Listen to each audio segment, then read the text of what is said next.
can't put a price tag on it, but if you had to ask what the value is, it's an infinite value. And it's something that's been around long before us, and hopefully we can protect it so it's around long after us. I grew up in an area that had open space. And, you know, parcel by parcel, acre by acre, you've seen it sold off for development, and there's been this culture that growth is inevitable. You know, I think what politicians should do locally is get ahead of things, and for their own selfish reasons, go ahead and take that environmental torch and run with it. And, you know, in the long run, people are going to respect you and keep voting in your office, right? It's not just a Democratic issue, it's not a Republican issue, it's an issue that we're all facing, so why not both parties join themselves? There's a sewer line project proposed for right where we're walking right now. To me, this hasn't been the most advertised of projects in the area. I haven't seen much in the papers, and I haven't heard much from our elected officials or even candidates about that right now. What is the impact that's going to happen in this road? What's the restoration? Because you're going to be driving big backhoes down here and trench diggers and pipes being laid down and guys stomping through here.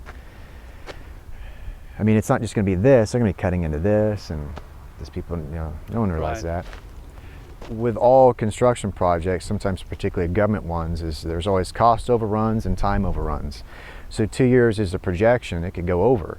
So we lose this for 2 years, and it's not going to be just this narrow pathway right here, but they'll be cutting into areas that they're trying to restore, and disruption to this whole area in terms of like traffic.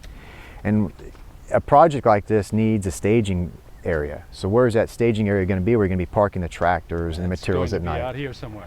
Right. So in other words, like, it's not just this narrow strip. All of Talbert will be affected and essentially closed off for 2 years. Correct. You know, some people look at this like it's just a field, just pave it. No. It's a thing of nature, it's a thing of beauty.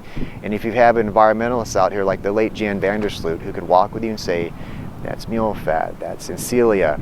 Now what lives there? The gnatcatcher and so on. Sure could. If we don't continue to speak up, and not just on the local level, but on the state level and on the federal level as well, you need some bigger voices that say, we've identified projects like Bolsa Chica, Fairview, Talbert, Banning. They're not separate. They're all cohesive as part of the environment. Just on our walk out here, we've seen a couple that was walking and joined the open space. You've seen bicyclists walking by. You've seen the environment like birds and different animals out here. And once it's paved over, it's it. It can't be undone. And you have, you know, the marshlands. You've got Banning Ranch. You've got Talbert, and just beyond here, you've got Fairview Park. That's part of a chain of open space that is always under threat.